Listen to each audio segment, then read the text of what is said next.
Mr. President. In a couple of weeks, you're going to be giving the commencement at Notre Dame.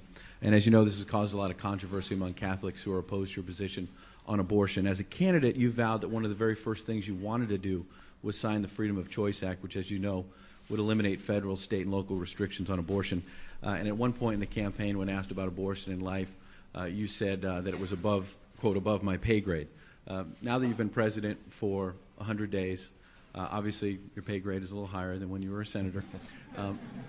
Do you still hope that Congress quickly sends you the Freedom of Choice Act so you can sign it? You know, my view on abortion, I think, has been very consistent.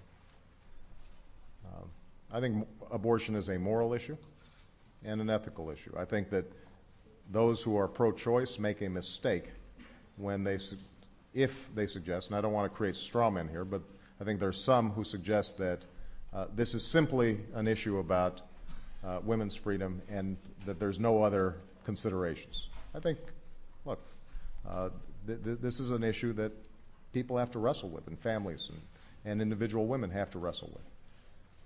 The reason I'm pro-choice is because I don't think women take that position casually. I think that they struggle with these decisions each and every day, and I think they are in a better position to make these decisions ultimately than members of Congress or a President of the United States, in consultation with their families, with their doctors, with their clergy. So that's been my consistent position. The other thing that I said consistently during the campaign is I would like to reduce the number of unwanted pregnancies that result in women feeling compelled to get an abortion, or at least considering getting an abortion, particularly if we can reduce the number of teen pregnancies, which has started to spike up again.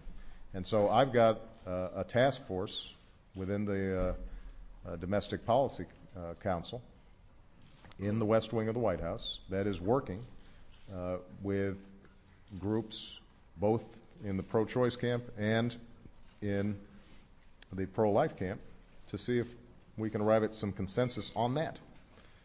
Now, the Freedom of Choice Act is not my highest legislative priority.